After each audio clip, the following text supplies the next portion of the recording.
Hello friends, नमस्कार। मेरा नाम है संदीप और आप सभी का वेलकम है नथिंग इम्पॉसिबल के यूट्यूब चैनल पर। आशा करता हूं कि आप सभी बहुत ही अच्छे होंगे। और आज की इस वीडियो में हम लोग यूजीसी नेट फर्स्ट पेपर में यहां पर 29 सितंबर 2020 को जो है शिफ्ट 2 में जो पेपर हुआ था आपका, उसके 25 क्वेश्चन को यहाँ पर हम डिटेल के साथ सॉल्व करेंगे। और ये हमारा पार्ट 2 है, क्योंकि हमने पार्ट 1 में जो 29 सितंबर 2020 को शिफ्ट 2 में पेपर हुआ था, तो पार्ट 1 में हमने 25 क्वेश्चन को कवर किया था। लेकिन आज के इस पार्ट 2 में जो है हम बाकी के जो 25 क्वेश्चन हैं उनको कवर करेंगे। जैसा कि आप सभी को पता है कि आप सभी के पेपर में 50 क्वेश्चन पूछे जाते हैं पेपर 1 से, वो भी 10 यूनिट से। तो 25 क्वेश्चन को हमने सॉल्व किया था और 25 क्वेश्चन को जो है आज की इस वीडियो में हम सॉल्व करेंगे। और इसके साथ ही साथ कोशिश करिएगा कि आप इन सभी क्वेश्चन को प्रैक्टिस सेट की तरह अटेम्प्ट करिएगा। इससे काफ़ी हेल्प मिलेगी आपको अपने एग्जाम में। और अदरवाइज मैं क्वेश्चन के डिटेल्स तो बताता ही चलूंगा, लेकिन आप क्वेश्चन को जो है एक चैलेंज की तरह जो है एक्सेप्ट करके उसको सॉल्व करिए। देखिए, वीडियो में तो कंप्लीट करूंगा, लेकिन आपको एक अच्छा तरीका बताता हूं कि आप वीडियो को पॉज करिएगा। जैसे क्वेश्चन मैंने पढ़ दिया या फिर ऑप्शन मैंने आपको दे दिया, तो उसके बाद से वीडियो को पॉज करिए, क्वेश्चन को सॉल्व करिए, सोचिए कि आंसर इस क्वेश्चन का क्या हो सकता है, कमेंट बॉक्स में लिखिए और उसके बाद से मैं आंसर बताता ही हूं, उसके साथ आप मैच कर सकते हैं। इस तरीके से आपकी प्रैक्टिस भी अच्छी खासी हो जाएगी और एग्जाम में आप बहुत अच्छा परफॉर्म भी कर पाओगे। तो चलिए फ्रेंड, क्वेश्चन नंबर 1 से स्टार्ट करते हैं। देखिए, यहां पर क्वेश्चन नंबर 1 में पूछा जा रहा है, ये कथन वाला क्वेश्चन है। दो स्टेटमेंट्स इसमें दिए जाते हैं, कथन दिए जाते हैं, उसको आपको पढ़ना होता है और समझना होता है। उसमें से कोई कथन गलत भी हो सकता है या दोनों कथन सही भी हो सकता है। उसके संदर्भ में नीचे 4 विकल्प दिए जाते हैं, उसी विकल्प में से आपको सही आंसर कमेंट बॉक्स में देना होगा। तो देखिए, पहले कथन में दिया गया है कि समग्र ज्ञान एक प्रकार का प्रत्यास्मरण है। यह कुछ हद तक सही है। और कथन 2 में दिया गया है कि सभी मनुष्य स्वभाव से ही बोध चाहते हैं। अब आपको बताना है कि उपयुक्त कथनों के अनुसार निम्नांकित विकल्पों में से सही उत्तर क्या होगा। यानी कि ऑप्शन ए सही है, बी सही है, सी सही है, डी सही है। आप कमेंट बॉक्स में लिख के अपना आंसर जरूर बताइएगा। वैसे इस क्वेश्चन का जो हमारा राइट आंसर हो जाएगा वो है आपका ऑप्शन नंबर ए, जो है राइट आंसर हो जाएगा। यहाँ पे पहला और दूसरा दोनों सही हो जाएगा। कैसे सही हो जाएगा, इसको थोड़ा सा जान लेते हैं।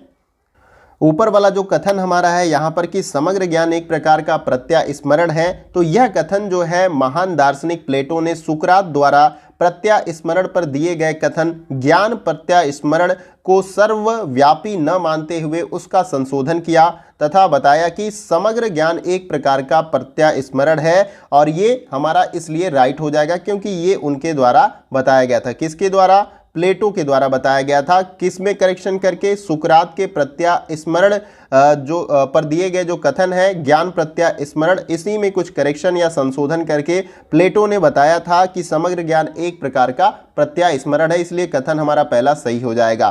फिर कथन दूसरा देखिए, यहां पर दिया गया है, जो दूसरा कथन भी है वो भी प्लेटो का है कि सभी मनुष्य स्वभाव से बोध चाहते हैं। ये भी जो है कथन आपका प्लेटो का है, जहां पर वह यह बतलाते हैं कि जिज्ञासा उसका मूल लक्षण है, पर प्रमाणी मात्र प्रथम आवश्यकता भोजन है। यानी कि देखिए, यहाँ पे सभी मनुष्य जो है स्वभाव से बोध चाहते हैं, यानी उसको सब कुछ जो है पता हो। लेकिन ये भी बात बताते हैं प्लेटो कि मनुष्य की जो पहली प्राथमिकता है या प्राणी की मात्र जो पहली आवश्यकता है वो भोजन है। लेकिन यहाँ पे जो कथन हमारा दिया गया है वो सही हो जाएगा, जिसके कारण से यहाँ पर ए आपका राइट आंसर हो जाएगा। पहला और दूसरा दोनों स्टेटमेंट क्या हो जाएगा? सही हो जाएगा, क्योंकि ये प्लेटो के द्वारा बताया गया था। तो आई होप कि ये क्वेश्चन आपको क्लियर हो गया होगा। आइए अगला क्वेश्चन देखते हैं।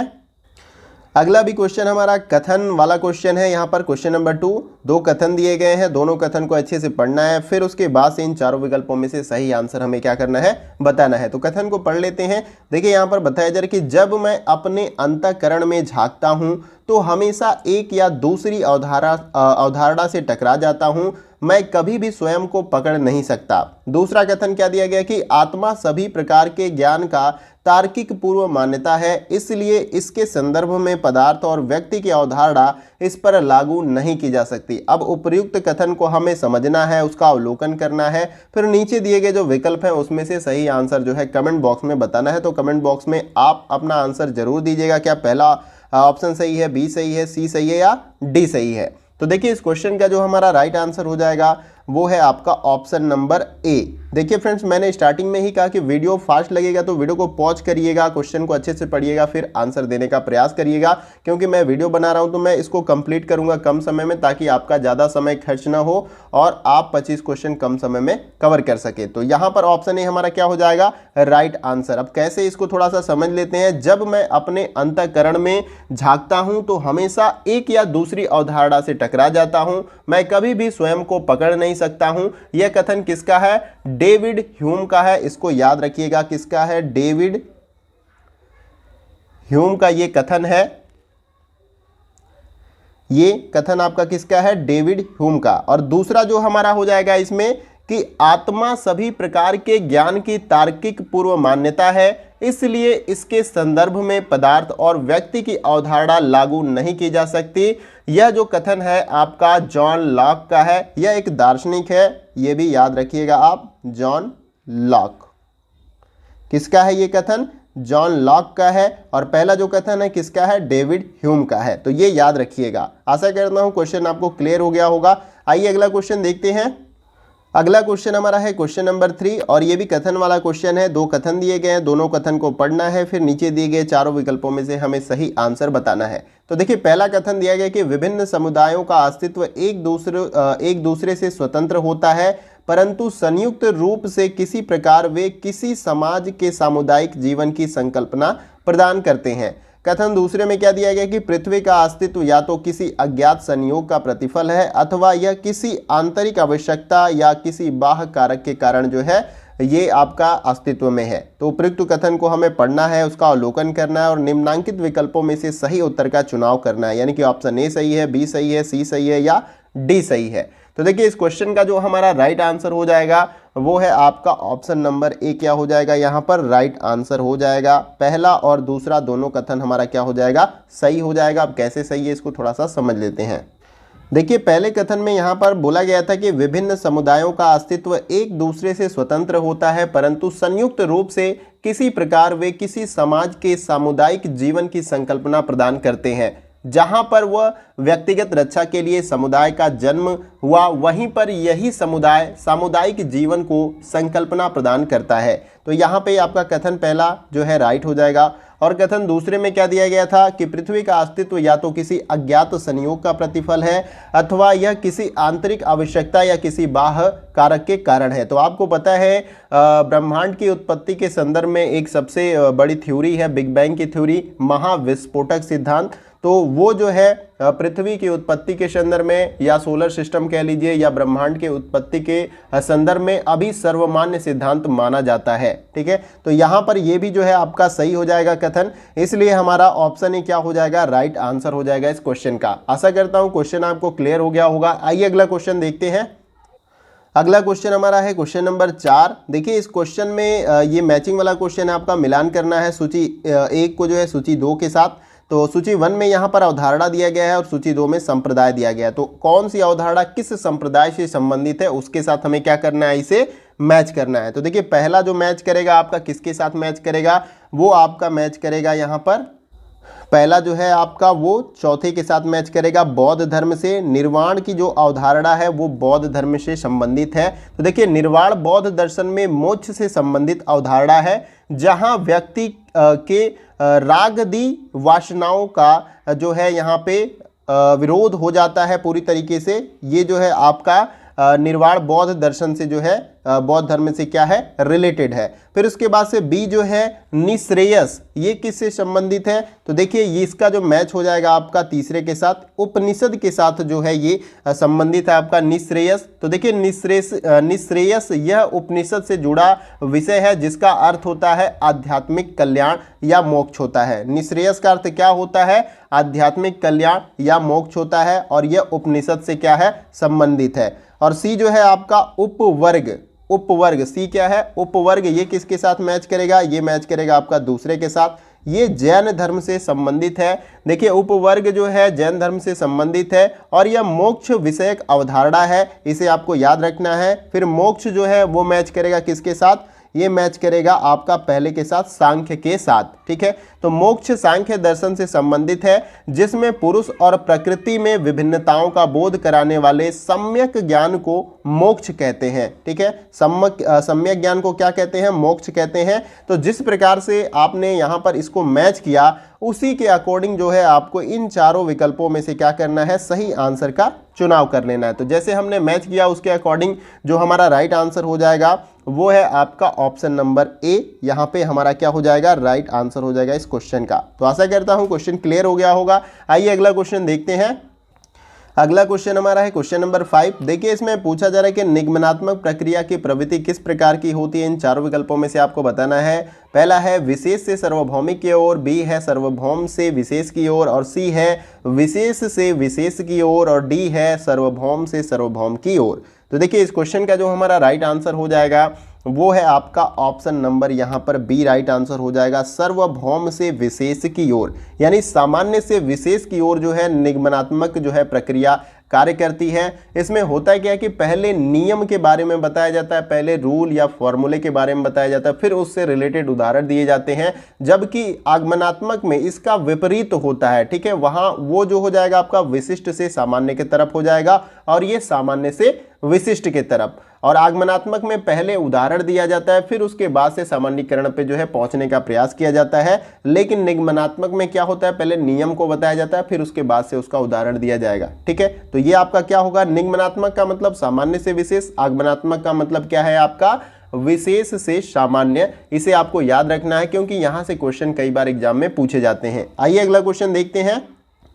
अगला क्वेश्चन हमारा है डाटा इंटरप्रिटेशन से। आप सभी को पता है कि आप सभी के पेपर में 5 क्वेश्चन डीआई के पूछे जाते हैं डाटा इंटरप्रिटेशन से। कुछ आपको एक चार्ट दिया जाता है और उसमें कुछ डेटा होता है, उस डेटा के अनुसार क्वेश्चन पूछा जाता है और आपको आंसर देना होता है। तो देखिए यहाँ पे निर्देश दिया गया है, निम्नांकित तालिका में किसी शहर के 3 अस्पतालों में भिन्न भिन्न रोगी के रोगियों की मासिक जानकारी दर्शाई गई है। तालिका में दिए गए आंकड़ों के आधार पर प्रश्न 5 से 10 के उत्तर हमें क्या करना है? देना है। 5 से नहीं यहाँ पे, ठीक है, 6 से 10 का जो है हमें उत्तर क्या है? देना है।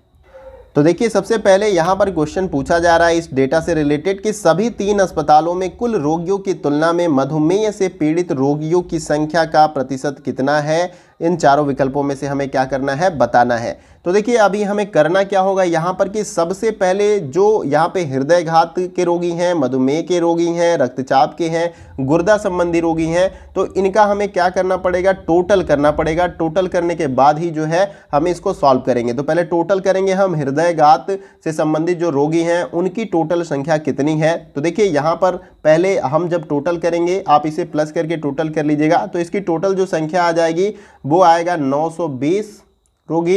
फिर उसी प्रकार से मधुमेह से संबंधित कितने हैं? तो जब हम इसे टोटल करते हैं तो ये हमारा डेटा आ जाएगा 3950। फिर उसी प्रकार से रक्तचाप से संबंधित रोगियों का हम यहाँ पे डेटा अगर ऐड करके जोड़ते हैं तो कितना हो जाएगा हमारा? ये हो जाएगा आपका 4200 हो जाएगा यहाँ पे। फिर उसी प्रकार से गुर्दा संबंधी रोग से संबंधित जो रोगी हैं उनकी जो टोटल संख्या हो जाएगी वो कितनी हो जाएगी? वो हो जाएगा आपका 1260। अब क्या करना है आपको?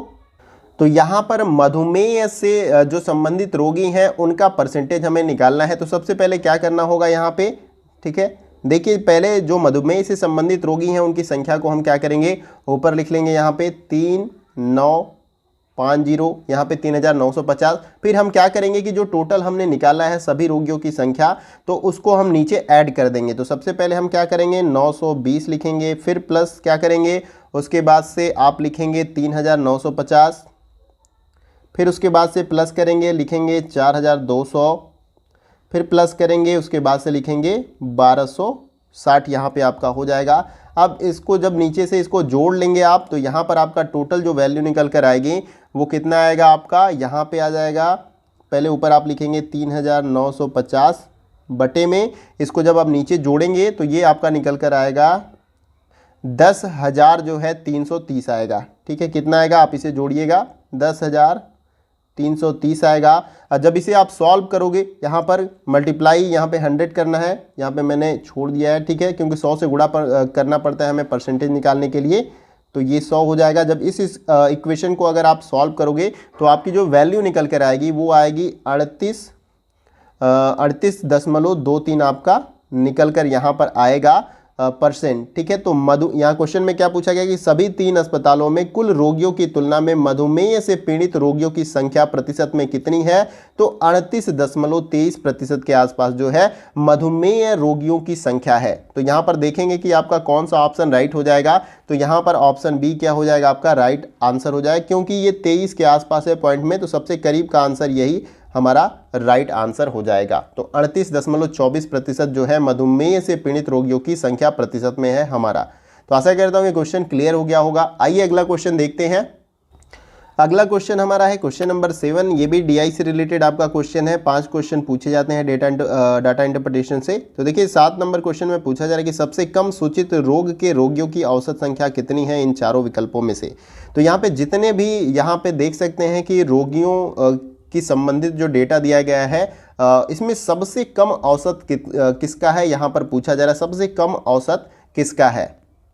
तो यहाँ पर आपने देखा होगा कि मैंने सभी का टोटल पहले से कर लिया है और आपने भी टोटल करके रखा है, क्योंकि यहाँ पे ये डेटा बार बार आपको काम करेगा जब भी अगर टोटल से रिलेटेड क्वेश्चन पूछा जाएगा। तो यहाँ पे आपको औसत निकालने के लिए क्या करना पड़ता है, टोटल संख्याओं का योग और जितनी संख्या उसे डिवाइड कर देते हैं तो आपका क्या हो जाता है, औसत निकल जाता है। तो सबसे पहले हमने जो इसको ऐड किया तो हमारा टोटल वैल्यू कितना आया था 920 और संख्या कितनी है 1 2 3, तो 3 से जब हम डिवाइड कर देंगे तो कितना हमारा वैल्यू निकल कर आएगा, ये आ जाएगा 306 आपका यहाँ पर 66 आ जाएगा। ठीक है, ये आपका निकल के वैल्यू आ जाएगा। फिर उसके बाद से जब इसको आप मधुमेह से संबंधित रोगियों की संख्या का जब आप टोटल करेंगे तो यहाँ पे इसका जो वैल्यू है 3950 बटे में 3 हो जाएगा। जब इसको आप डिवाइड करेंगे तो जो वैल्यू निकल कर आएगी वो आएगी 1316.66 आपका आएगा। ठीक है, फिर उसके बाद से जब इसी प्रकार से नीचे रक्तचाप से संबंधित रोगियों का आप जब टोटल यहाँ पे करके औसत निकालेंगे तो ये आपका हो जाएगा सबसे ऊपर 4200, फिर 3 से जब इसको डिवाइड करेंगे तो औसत इसका निकल कर आ जाएगा। तो इसका औसत जो निकल कर आएगा वो आ जाएगा आपका 1400। फिर उसके बाद से नीचे जो है गुर्दा संबंधी रोग से जो रोगी संबंधित हैं उनका भी टोटल करेंगे तो इसका जो आएगा हमारा वो है आपका 1200 टोटल वैल्यू है, 1200 वैल्यू नहीं है, 1200 टोटल इनकी संख्या है। ठीक है, फिर 3 से जब डिवाइड करेंगे तो ये आपका निकल कर कितना आ जाएगा 420। अब आप देख सकते हैं कि किसकी औसत संख्या सबसे कम है। इन जितना भी मैंने रोगियों से संबंधित यहाँ पे डेटा निकाला तो आप देख सकते हैं किसकी औसत संख्या कम है। जिसकी सबसे ज़्यादा कम है वो आप विकल्प में देखना है और सही आंसर लगा देना है। तो सबसे कम किसका है, यहाँ पे हृदय घात से संबंधित रोगियों की औसत संख्या सबसे कम है। तो यहाँ पे देख सकते हैं 306.66 इसका जो है हमारा डेटा निकल के आया। तो यहाँ पर जो है ऑप्शन डी आपका क्या हो जाएगा, राइट आंसर यहाँ पे, क्योंकि 306.66 है तो आपका यहाँ पर ये क्या हो जाएगा, राइट आंसर। आशा करता हूँ ये क्वेश्चन आपको समझ में भी आ गया होगा। देखिए समझ में नहीं आया तो कमेंट बॉक्स में पूछिए, मैं वहाँ पर भी बताने का प्रयास करूँगा। और डाटा इंटरप्रिटेशन, रीडिंग कॉम्प्रिहेंशन के जो क्वेश्चन होते हैं ये जितना प्रैक्टिस करेंगे आप, जितना इसको अच्छे से लगाएंगे उतना ही ये आपका क्लियर होगा और कभी भी क्वेश्चन आपसे गलत नहीं होगा। डाटा इंटरप्रिटेशन, रीडिंग कॉम्प्रिहेंशन और जो रीजनिंग और मैथ के क्वेश्चन जो 5 आते हैं उनको भी जितना आप प्रैक्टिस करोगे ये 15 क्वेश्चन गलत कभी नहीं होंगे और 30 नंबर आपके फर्स्ट पेपर में पक्के हो जाएंगे। ठीक है, तो इसको जो कंफर्म नंबर है उनको गलत नहीं करना है।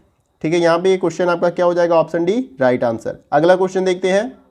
अगला क्वेश्चन हमारा है क्वेश्चन नंबर 8। देखिए इसमें पूछा जा रहा है कि अस्पताल क की तुलना में अस्पताल ग में हृदय घात रोगियों की प्रतिशत वृद्धि कितनी है। तो यहाँ पे प्रतिशत वृद्धि के संदर्भ में क्वेश्चन आपसे पूछा जा रहा है। अस्पताल क आपका यहाँ पर है, हृदय घात से संबंधित रोगी यहाँ पे अस्पताल क में 320 हैं। फिर उसके बाद से पूछा जा रहा है कि अस्पताल ग जो है हृदय घात रोगियों की संख्या कितनी है। तो ग में 360 है। इसको आपको दोनों डेटा को देखना है। और प्रतिशत वृद्धि मतलब अब देखेंगे कि कितने प्रतिशत की वृद्धि हुई है, 320 है, 360 हो गया, लेकिन इसको परसेंटेज में हमें बताना है। तो सबसे पहले क्या करना होगा, यहाँ पर आपको 2 वैल्यू मिल गया। एक तो आपका अस्पताल का, यहाँ पे मैं लिख देता हूँ अस्पताल का हो गया आपका यहाँ पे। ठीक है, इसका जो आपका संख्या है 320, यहाँ पे अस्पताल ग हो गया आपका। ठीक है, इसकी संख्या आपका हो गया 360। अब आपको करना क्या है, यहाँ पे वृद्धि निकालना है। तो यहाँ पर आपको सबसे पहले करना क्या होगा कि 360 माइनस 320 बटे में आपको करना है यहाँ पर क्या 320, क्योंकि 320 के बाद ही जो वृद्धि हो रही है इसमें। फिर गुणते आपको क्या करना है 100 यहाँ पे कर देना है और यहाँ पे आपको इसको सॉल्व कर लेना है। जब इसे आप सॉल्व करते हो, छोटा करते हो, तो यहाँ पर मैं लिख देता हूँ ऊपर। तो यहाँ पे आपका जो वैल्यू निकल कर आएगा, इसको हम ऊपर घटाते हैं 360 में से 320 को, तो कितना आ जाएगा आपका 40 आ जाएगा यहाँ पर ऊपर आपका। फिर बटे में आपका नीचे कितना आ जाएगा 320, क्योंकि ये नीचे अब मैंने पहले से लिख रखा है। फिर आपका हो जाएगा 100, चूँकि परसेंटेज हमें निकालना है। जब इस इक्वेशन को आप सॉल्व करोगे तो नीचे आपकी जो वैल्यू निकल कर आएगी वो आ जाएगा 12.5%, यानी 12.5% की वृद्धि हुई है अस्पताल क से ग के बीच में हृदयघात रोगियों में। तो आई होप ये क्वेश्चन आपको क्लियर हो गया होगा और समझ में भी आ गया होगा। आइए अगला क्वेश्चन देखते हैं। अगला क्वेश्चन हमारा है क्वेश्चन नंबर 9।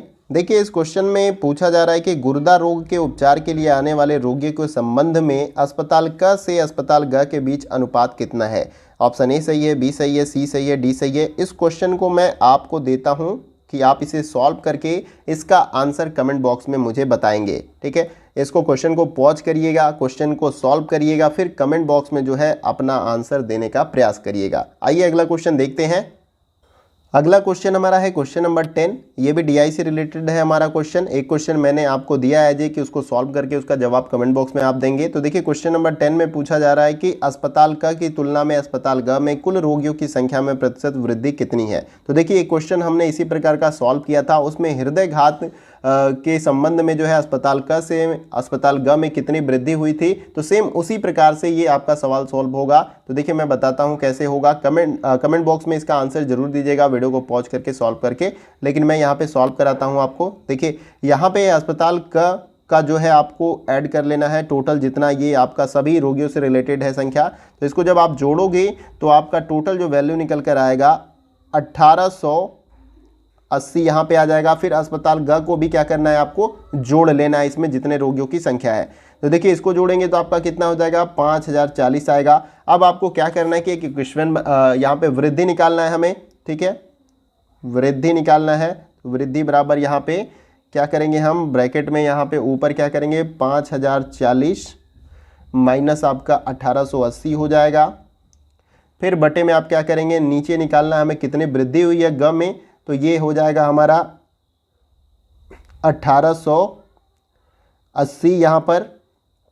फिर उसके बाद से क्या करेंगे यहाँ पे हमारा गुणते 100, क्योंकि परसेंटेज हमें निकालना है। ठीक है, तो अब इसे क्या करेंगे हम सॉल्व करेंगे। तो देखिए यहाँ पे जब हम इसे घटाते हैं तो हमारा जो वैल्यू निकल कर आएगा 3160 बटे में फिर आपका 1880 हो जाएगा यहाँ पे।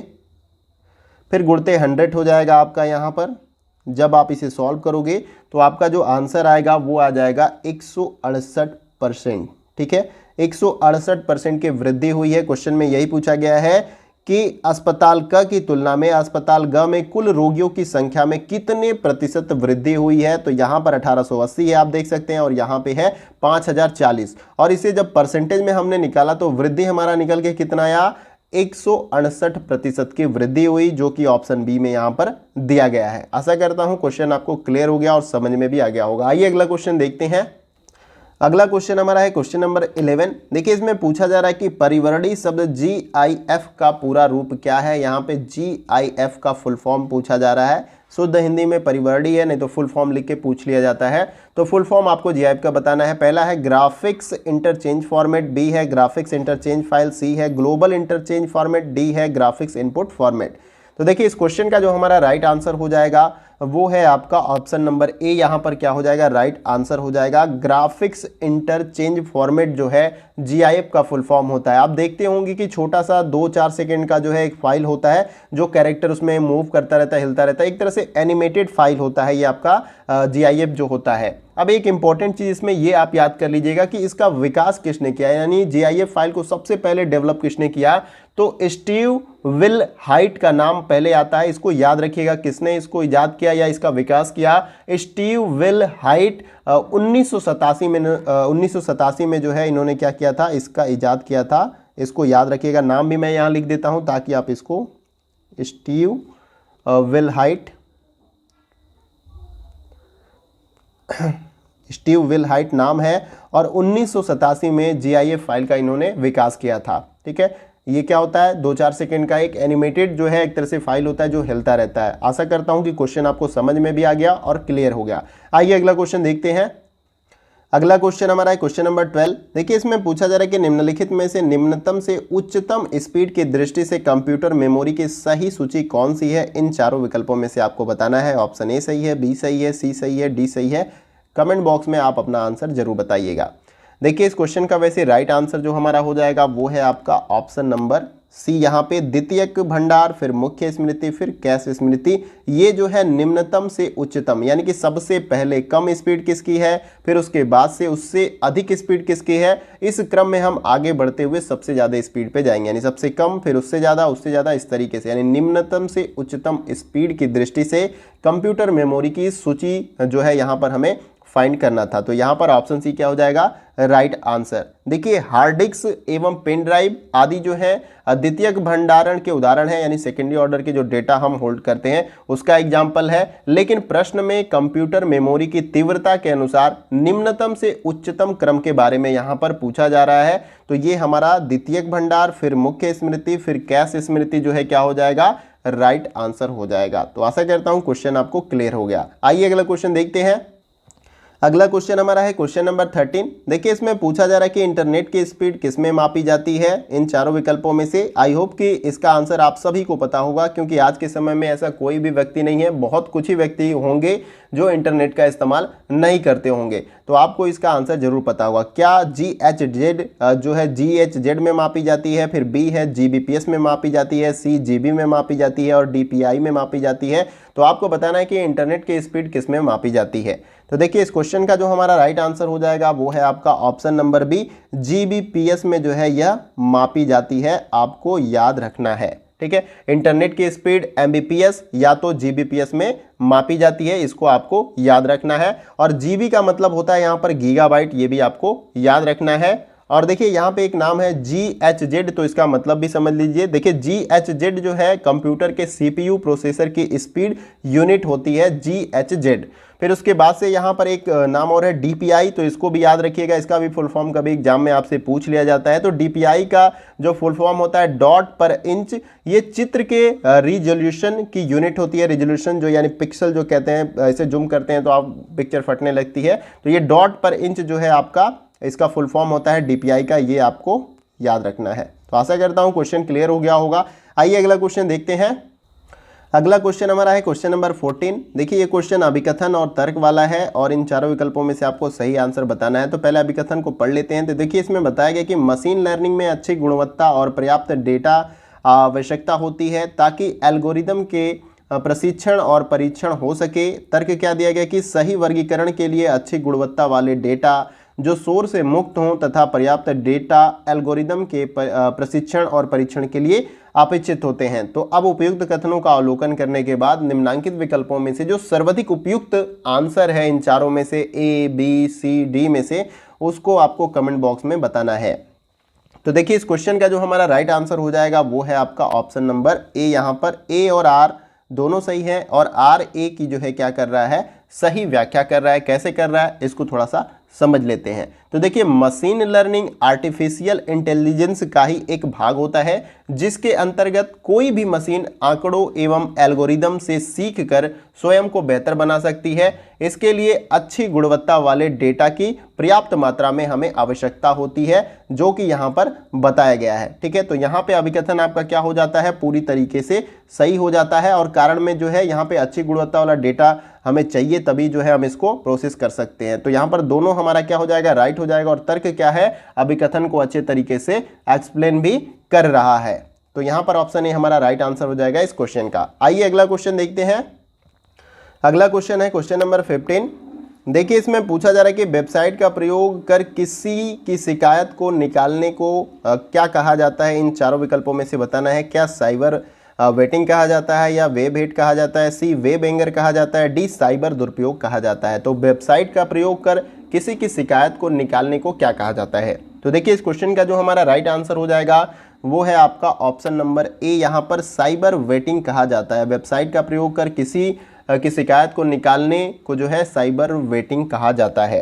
ठीक है। अब इसमें देखिए वेब हेट के बारे में दिया गया है, तो इसके बारे में थोड़ा सा जान लेते हैं। तो देखिए वेब हेट इंटरनेट के माध्यम से घृणा प्रदर्शित करना है, जैसे किसी वीडियो में भड़काऊ भाषण देना या घृणा फैलाना, ये आपका वेब हेट होता है। अब सी देखिए यहाँ पे वेब एंगर क्या होता है, तो यह जो है इंटरनेट के माध्यम से गुस्सा प्रदर्शित करना है, जैसे कि किसी वीडियो को सामूहिक डिसलाइक करना, चाहे उसमें एंग्री का जो इमोजी है उसका इस्तेमाल करना, ये वेब एंगर के अंतर्गत होता है। फिर डी जो है साइबर दुरुपयोग। देखिए साइबर दुरुपयोग यह इंटरनेट का दुरुपयोग है। उदाहरण के लिए किसी को धमकी भरे मैसेज भेजना और या किसी के बैंक अकाउंट से, मतलब साइबर रिलेटेड इंटरनेट से जो फ्रॉड होते हैं ये साइबर दुरुपयोग के अंतर्गत आते हैं। आपके किसी का अकाउंट हैक कर लेना, ठीक है, तो ये सभी साइबर दुरुपयोग के अंतर्गत आते हैं।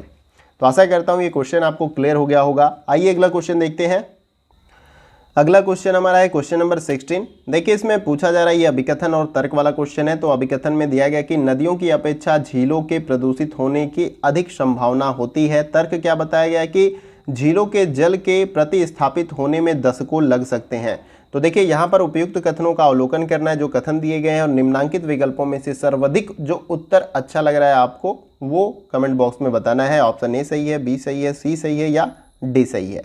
तो देखिए इस क्वेश्चन का जो हमारा राइट आंसर हो जाएगा वो है आपका ऑप्शन नंबर ए, यहाँ पर राइट हो जाएगा। ए और आर दोनों सही है और आर ए की सही व्याख्या है। कैसे है अब देख लीजिए। बताया गया अभिकथन में कि नदियों की अपेक्षा झीलों के प्रदूषित होने की अधिक संभावना है। जाहिर सी बात है कि नदियों की अपेक्षा जो झील होते हैं, झील का पानी कम बदलता है। एक बार पानी उसमें आ गया तो वो उसी में रहता है, तो यहाँ पे प्रदूषित होने के चांसेज वहीं पर है जहाँ पानी रुक जाता है, जबकि नदियों का पानी कम से कम जो है 2 से 6 महीनों के अंदर जो है वो बदलता रहता है, यानी पानी बहता रहता है, जिसके कारण से वो गंदा कम होता है। तो यहाँ पे झील ज़्यादा प्रदूषित हो सकती है। तर्क में क्या बताया गया कि झीलों के जल के प्रतिस्थापित होने में दशकों लग जाते हैं, यानी उसके पानी को बदलने में 10 साल से ऊपर भी लग जाते हैं, जिसके कारण से जो है झीलें प्रदूषित हो सकती हैं नदियों की अपेक्षा ज़्यादा। तो जाहिर सी बात है यहाँ पे अभिकथन भी सही है आपका, तर्क भी सही है, और तर्क अभिकथन को क्या कर रहा है, एक्सप्लेन भी कर रहा है, जिसकी वजह से हमारा यहाँ पर ऑप्शन ए क्या हो जाएगा, राइट आंसर। आइए अगला क्वेश्चन देखते हैं। अगला क्वेश्चन हमारा है क्वेश्चन नंबर 17। देखिए इसमें पूछा जा रहा है कि थर्मल रिएक्टर निम्नलिखित न्यूक्लियर ईंधन के विखंडन से ऊर्जा उत्पन्न करते हैं। तो यहाँ पे ऊर्जा उत्पन्न करने के संदर्भ में दिया गया है यहाँ पे स्टेटमेंट्स, और यहाँ पे निम्न विकल्पों में से सही उत्तर का चयन करना है, एक से अधिक, ठीक है। तो देखिए यहाँ पे ऑप्शन ए सही होगा कि बी सही होगा, सी सही होगा, डी सही होगा, ये आपको कमेंट बॉक्स में मुझे बताना है। तो देखिए यहाँ पर जो राइट आंसर आपका इस क्वेश्चन का हो जाएगा वो है आपका ऑप्शन नंबर डी। यहाँ पर ए बी ई आपका क्या हो जाएगा, A B E right answer हो जाएगा। यूरेनियम 235 ब्रैकेट में 235 यू और उसके बाद ऑब्लिक 235 यू, यहाँ पे जो है फिर बी है यूरेनियम 233, फिर उसके बाद से 233 यू, और उसके बाद से जो आपका ई है प्लूटोनियम 239, फिर ब्रैकेट में 239 पी यू। ये आपका राइट आंसर है। अब इसको थोड़ा सा समझ लेते हैं। देखिए थर्मल रिएक्टर में आणविक विखंडन द्वारा ऊर्जा उत्पन्न की जाती है। जो थर्मल रिएक्टर होते हैं उसमें आणविक विखंडन के द्वारा क्या किया जाता है, ऊर्जा को उत्पन्न किया जाता है, और इसके लिए उन यूरेनियम या प्लूटोनियम या आइसोटोपस का इस्तेमाल किया जाता है जिनमें विषम संख्या में न्यूट्रॉनों की संख्या पाई जाती है, जैसे U233, फिर U235 या PU239 होते हैं। तो आशा करता हूँ कि क्वेश्चन आपको क्लियर भी हो गया होगा और जो कुछ भी मैंने बताया वो समझ में भी आ गया होगा। आइए अगला क्वेश्चन देखते हैं। अगला क्वेश्चन हमारा है क्वेश्चन नंबर 18। देखिए इसमें पूछा जा रहा है कि ध्वनि प्रदूषण को निम्नलिखित आयाम की मानक ध्वनि तीव्रता के संदर्भ के साथ डेसिबल में मापा जाता है। यहाँ पर आपको इन चारों विकल्पों में से बताना है कि ध्वनि प्रदूषण को इन सभी विकल्पों के आयामों की मानक ध्वनि तीव्रता के संदर्भ के साथ डेसिबल में किस प्रकार से मापा जाता है। पहला ऑप्शन ए दिया गया है 1 पिको वाट प्रति मीटर स्क्वायर है, ये 2 हो जाएगा। फिर बी है 1 मिली वाट प्रति मीटर जो हो जाएगा यहाँ पर। फिर उसके बाद से ये स्क्वायर सब है, यहाँ पे टाइप में मिस्टेक हो गया, ठीक है। फिर उसके बाद से सी है 1 नैनो वाट प्रति मीटर स्क्वायर। फिर उसके बाद से 1 माइक्रो वाट प्रति मीटर स्क्वायर। तो इन चारों विकल्पों में से सही आंसर क्या होगा क्वेश्चन का। तो देखिए इस क्वेश्चन का जो हमारा राइट आंसर हो जाएगा वो है आपका ऑप्शन नंबर ए, यहाँ पर 1 पिको वाट प्रति मीटर स्क्वायर जो है आपका क्या हो जाएगा, राइट आंसर। देखिए ध्वनि प्रदूषण की इकाई आप सभी को पता है कि ध्वनि जो है डेसिबल में मापी जाती है। ध्वनि प्रदूषण की इकाई क्या है? डेसिबल। और जो है इसे 1 गुणते 10 के पावर यहाँ पे 12 वाट की ध्वनि तीव्रता के संदर्भ में मापा जाता है। किसमें? 1 × 10 के पावर 12 वाट की ध्वनि तीव्रता के संदर्भ में मापा जाता है, जिसके कारण से हमारा ऑप्शन ए यानी 1 पिको वाट प्रति मीटर स्क्वायर क्या हो जाएगा? राइट आंसर हो जाएगा इस क्वेश्चन का। आइए अगला क्वेश्चन देखते हैं। अगला क्वेश्चन है क्वेश्चन नंबर 19। देखिए इसमें पूछा जा रहा है कि प्रदूषित शहरी क्षेत्र में फोटोकेमिकल यानी धूम कोहरे में निम्नलिखित में से किसकी उच्चतम सांद्रता ppV होती है? इन चारों विकल्पों में से आपको बताना है, क्या ऑप्शन ए में, बी में, सी में या डी में सबसे ज़्यादा सांद्रता किस में होती है धूम कोहरे के अंतर्गत? तो देखिए इस क्वेश्चन का जो हमारा राइट आंसर होगा वो है आपका ऑप्शन नंबर डी। यहाँ पर कार्बन मोनोऑक्साइड की जो है सांद्रता सबसे ज़्यादा होती है।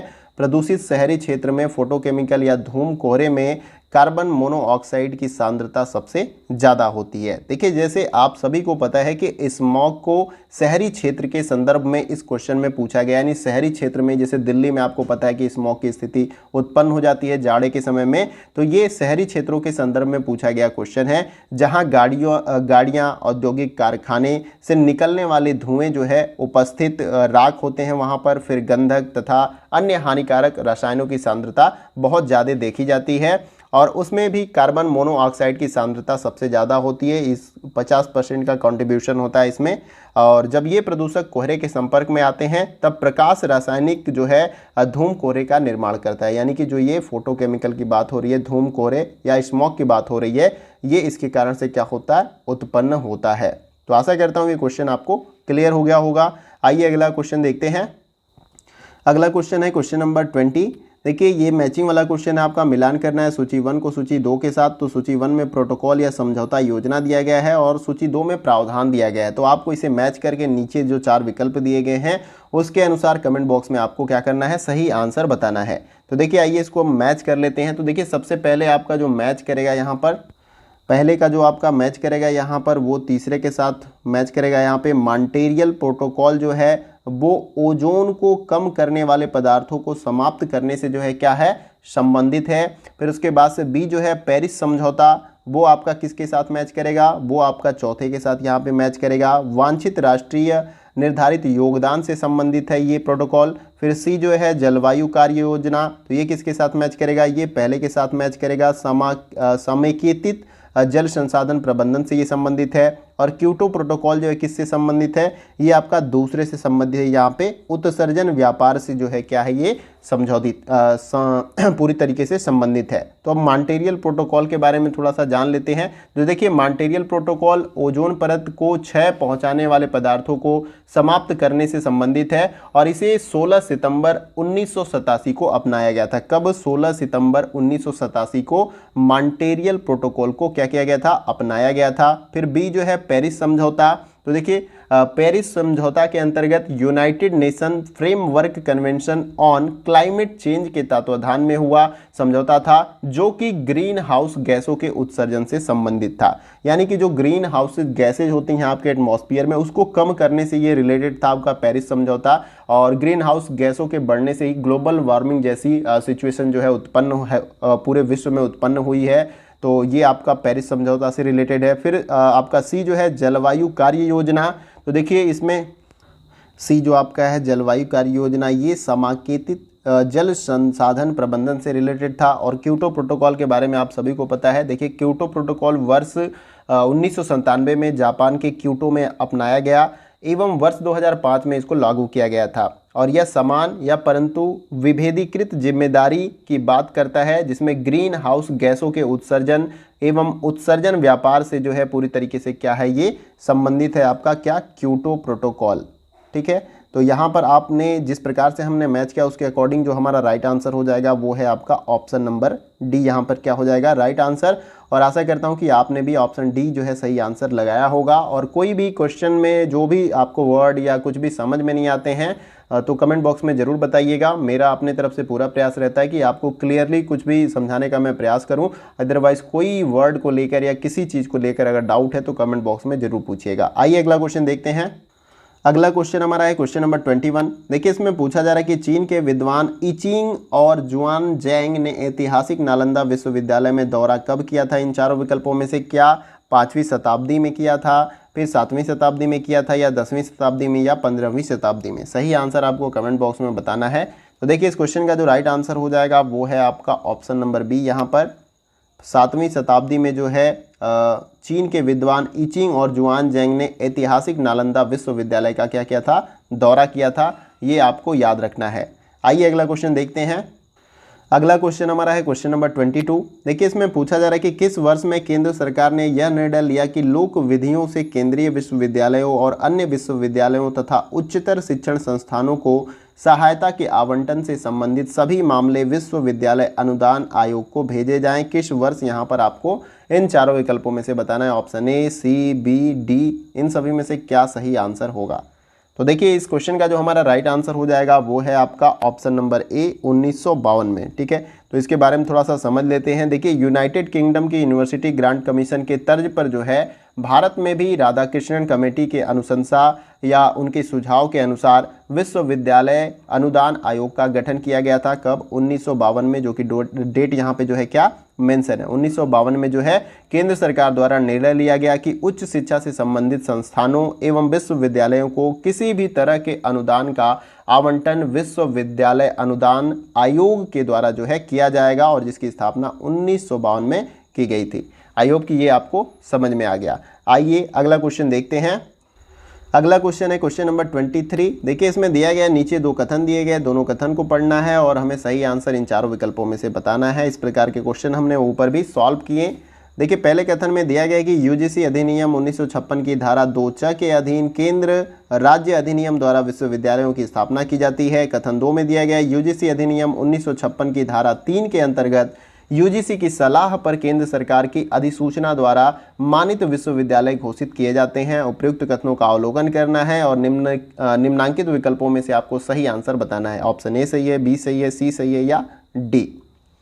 देखिए इस क्वेश्चन का जो हमारा राइट आंसर हो जाएगा वो है आपका यहाँ पर ऑप्शन नंबर ए आपका राइट आंसर हो जाएगा इस क्वेश्चन का। यहाँ पे कथन पहला और कथन दूसरा दोनों सही हो जाएगा। यहाँ पर देखिए यूजीसी अधिनियम 1956 की धारा 2 के अधीन जो है केंद्र राज्य अधिनियम द्वारा विश्वविद्यालयों की स्थापना जो है की जाती है। ये आपका पूरी तरीके से क्या हो जाएगा? सही हो जाएगा। ठीक है, फिर उसके बाद से यहाँ पर विश्वविद्यालय से इतर ऐसे उच्चतर शिक्षा संस्थान जो शिक्षा के विशिष्ट क्षेत्र में ऊंचे स्तर पर कार्य कर रहे हैं उन्हें विश्वविद्यालय अनुदान आयोग की सलाह पर केंद्र सरकार के द्वारा मानित विश्वविद्यालय घोषित किया जा सकता है यहाँ पर। तो ये भी सही हो जाएगा कि यूजीसी अधिनियम 1956 की धारा 3 के अंतर्गत यूजीसी की सलाह पर केंद्र सरकार की अधिसूचना द्वारा मानित विश्वविद्यालय जो है घोषित किया जा सकता है। ये भी आपका क्या है? राइट हो जाएगा। इसलिए कथन पहला और कथन दूसरा भी हमारा क्या हो जाएगा? राइट आंसर हो जाएगा इस क्वेश्चन का। आइए अगला क्वेश्चन देखते हैं। अगला क्वेश्चन हमारा है क्वेश्चन नंबर 24। देखिए इसमें पूछा जा रहा है कि जैक्स डेलस की अध्यक्षता वाले 21वीं सदी के लिए शिक्षा संबंधी अंतर्राष्ट्रीय आयोग के अनुसार 21वीं सदी के दौरान निम्नलिखित में से कौन से तनाव देखे जाएंगे? उसके संदर्भ में यहाँ पे कुछ कथन दिए गए हैं और आपको बताना है इन चारों विकल्पों में से कौन सा आंसर सही हो जाएगा। तो देखिए इस क्वेश्चन का जो हमारा राइट आंसर होगा वो है आपका यहाँ पर ऑप्शन ए क्या हो जाएगा? राइट आंसर हो जाएगा। केवल ए, बी और सी आपका क्या हो जाएगा? Right answer. क्वेश्चन में पूछा गया कि जैक्स डेलर्स की अध्यक्षता वाले 21वीं सदी के लिए शिक्षा संबंधी अंतर्राष्ट्रीय आयोग के अनुसार 21वीं सदी के दौरान इन सभी विकल्पों में से कौन से तनाव देखे जाएंगे? तो पहला है वैश्विक और स्थानिक के बीच तनाव, बी है पारंपरिक और आधुनिकता के बीच तनाव और सी है आध्यात्मिक और भौतिक के बीच तनाव। अब इसके बारे में थोड़ा सा डिटेल में जान लेते हैं। तो देखिए, यूनेस्को के तत्वाधान में डेलर्स रिपोर्ट वर्ष 1996 में जो है विश्व पटल पर जो है इसको रखी गई थी। कब? 1996 में। किसके द्वारा? यूनेस्को के तत्वाधान में डेलर्स की रिपोर्ट, जो कि यहाँ पर दिया गया है जैक्स डेलर्स की अध्यक्षता वाली रिपोर्ट। ठीक है, तो देखिए इसमें जो है 7 तनावों का उल्लेख किया गया था। पहला जो है आपका इसमें वैश्विक बनाव स्थानिक था। दूसरा है सार्वभौमिक बनाव यहाँ पर विशेष है। फिर तीसरा है परंपरा बनाव आधुनिकता, और चौथा है आध्यात्मिकता बनाव जो है भौतिकता, और पांचवा है दीर्घकालिक बनाव अल्पकालिक विचार, और छठवां है प्रतिस्पर्धा की आवश्यकता और अवसर की समानता का आदर्श, और सातवां है ज्ञान का विस्तार और इसे आत्मसत्ता करने की क्षमता। तो ये 7 जो है मुख्य तनाव के बारे में बताया गया था यूनेस्को के तत्वाधान में डेलर्स रिपोर्ट वर्ष 1996 में विश्व पटल पे जो है इनको रखा गया था। ठीक है, तो आशा करता हूँ ये क्वेश्चन आपको समझ में आ गया और क्लियर भी हो गया होगा। आइए अगला क्वेश्चन देखते हैं। अगला क्वेश्चन हमारा है क्वेश्चन नंबर 25, और ये हमारा वीडियो का लास्ट क्वेश्चन है। जैसा कि हमने बताया था स्टार्टिंग में कि इस वीडियो में हम 25 इंपॉर्टेंट क्वेश्चन को जो है कवर करेंगे, और ये हमारा पार्ट 2 है, और पार्ट 1 मैंने कवर किया था इससे पहले वाले वीडियो में, जिसमें 25 क्वेश्चन जो है मैंने कवर किए थे। और ये प्रीवियस ईयर क्वेश्चन का जो है आपका पेपर है 29 सितंबर 2020 को ये पेपर हुआ था शिफ्ट 2 में, उसी का ये जो है 25 क्वेश्चन है, और टोटल 50 क्वेश्चन आपसे एग्जाम में पूछे जाते हैं, और 29 सितंबर 2020 के पेपर के मैंने 50 क्वेश्चन आपको डिटेल में कवर करा दिए। तो आइए इस क्वेश्चन को देखते हैं। देखिए, इस क्वेश्चन में पूछा जा रहा है कि सूची 1 को सूची 2 के साथ सम्मिलित कीजिए। सूची 1 में पर्यावरणीय शिक्षा के उद्देश्यों की श्रेणियां दी गई है, सूची 2 में उन उद्देश्यों के उदाहरण दिए गए हैं। तो देखिए, सूची 1 यहाँ पे है, सूची 2, और इसे आपको मैच करके कमेंट बॉक्स में इसका आंसर क्या करना है, बताना है। तो आइए इसको मैच कर लेते हैं। तो देखिए, सबसे पहले यहाँ पर मैच करेगा वो है आपका पहला तीसरे के साथ मैच करेगा। यहाँ पर पर्यावरण जागरूकता जो है कुल पर्यावरण के लिए संवेदनशीलता प्राप्त करने के लिए सामाजिक समूहों और व्यक्तियों की सहायता करना जो है ये आपका जो है उद्देश्य होता है। देखिए, जबकि सूची 1 में क्या बताया गया था, पर्यावरणीय शिक्षा के उद्देश्यों की श्रेणियां हैं, और सूची 2 में उन उद्देश्यों के उदाहरण दिए गए हैं। तो यहाँ पर्यावरण जागरूकता का मतलब क्या है, कुल पर्यावरण के लिए संवेदनशीलता प्राप्त करने के लिए सामाजिक समूहों और व्यक्तियों की सहायता करना जो है ये पर्यावरण जागरूकता के अंतर्गत आता है। जैसे पेड़ की कटाई मत करो, ठीक है, प्रदूषण मत फैलाओ, ठीक है, बेवजह पौधों को काटना पीटना नहीं, जैसे पेड़ बहुत लगे होते हैं कहीं भी उसको काट देना, तो ये इसके अंतर्गत जो है हम उनको जागरूक करते हैं लोगों को। फिर दूसरा है पर्यावरणीय ज्ञान, ये किसके साथ मैच करेगा, ये आपका मैच करेगा चौथे के साथ। यहाँ पे पर्यावरण और इससे जुड़ी समस्याओं में अनुभव की विविधता प्राप्त करने के लिए सामाजिक समूहों तथा व्यक्तियों की सहायता करना, यह पर्यावरणीय ज्ञान यानी पर्यावरण के बारे में जो है लोगों को बताना, समूहों को बताना, ठीक है, उनसे जुड़ी समस्याएं जो उत्पन्न हो रही है उसको बताना, ये सभी जो है आपका पर्यावरणीय ज्ञान के अंतर्गत आएगा। फिर सी जो है पर्यावरणीय दृष्टिकोण, ये किसके साथ मैच करेगा, ये आपका दूसरे के साथ मैच करेगा। पर्यावरण के लिए मूल्यों के सेट को प्राप्त करने हेतु सामाजिक समूहों और व्यक्तियों की सहायता करना जो है ये पर्यावरणीय दृष्टिकोण के अंतर्गत आता है। ठीक है, फिर डी है आपका पर्यावरणीय कौशल, ये आपका किसके साथ मैच करेगा, ये आपका पहले के साथ यहाँ पर मैच करेगा। पर्यावरणीय समस्याओं को पहचानने और समाधान निकालने के लिए सामाजिक समूहों और व्यक्तियों की जो है यहाँ पर सहायता करना जो है पर्यावरणीय कौशल के अंतर्गत आएगा। तो इस प्रकार से आपको मैच कर लेना और इन चारों विकल्पों में से जो सही आंसर है उसको कमेंट बॉक्स में बताना है। तो जैसे हमने मैच किया उसके अकॉर्डिंग हमारा ऑप्शन डी क्या हो जाएगा, यहाँ पर राइट आंसर होगा, और आपने भी जो है ऑप्शन डी राइट आंसर लगाया होगा आशा करता हूँ। तो यहाँ पर जो है हमारा वीडियो का लास्ट क्वेश्चन कंप्लीट होता है, और जैसे कि मैंने स्टार्टिंग में ही बताया था कि इस वीडियो में हम 20 सितंबर को जो पेपर आपका हुआ था, 20 सितंबर नहीं 29 सितंबर को जो आपका पेपर हुआ था यूजीसी नेट पेपर 1 का शिफ्ट 2 में, तो उसका ये हमने पार्ट 2 जो है 25 क्वेश्चन का कवर किया और टोटल 50 क्वेश्चन को हमने यहाँ पर कंप्लीट किया। और नेक्स्ट वीडियो हमारा होगा नेक्स्ट क्वेश्चन पेपर जो 30 सितंबर 2020 को शिफ्ट 2 में कराया गया था, तो उसके 25 क्वेश्चन को हम जो है नेक्स्ट वीडियो में जो है कवर करेंगे, वो भी डिटेल के साथ। लेकिन इस वीडियो को लेकर आप सभी की क्या राय है कमेंट बॉक्स में जरूर बताइएगा, और किसी क्वेश्चन को लेकर अगर आपको डाउट भी होता है, कुछ समझ में भी नहीं आता, तो कमेंट बॉक्स में जरूर मेंशन करें। एग्जाम रिलेटेड कोई क्वेरी है तो उसके बारे में भी पूछ सकते हैं। आपको किसी भी प्रकार की समस्या हो रही है एग्जाम रिलेटेड या किसी भी तरीके से, तो आप कमेंट बॉक्स में पूछ सकते हैं। वहां पर मैं पर्टिकुलर हर विद्यार्थी का या हर उस व्यक्ति का मैं जवाब देता हूं जिसने क्वेश्चन मुझे किया हो, मैं सभी का जवाब देता हूं। तो आपको कोई भी क्वेरी हो, कुछ भी समझ में नहीं आए तो कमेंट बॉक्स में जरूर बताइए। वीडियो से रिलेटेड कोई कमी या कोई समस्या भी लगता है तो उसके बारे में भी आप कमेंट बॉक्स में बता सकते हैं। वीडियो कहीं से अच्छा लगे तो वीडियो को लाइक करें और इसके साथ साथ वीडियो को शेयर कर सकते हैं दूसरे दोस्तों के साथ। और चैनल पर नए हैं तो चैनल को सब्सक्राइब कर सकते हैं और उसके बगल में जो बेल आइकन का बटन होता है उसको आप प्रेस कर सकते हैं न्यू वीडियो की नोटिफिकेशन को पाने के लिए। तो आज के वीडियो में बस इतना ही, फिर मिलते हैं अगले वीडियो में कुछ और इंपॉर्टेंट क्वेश्चन के साथ। तब तक के लिए जय हिंद, जय भारत।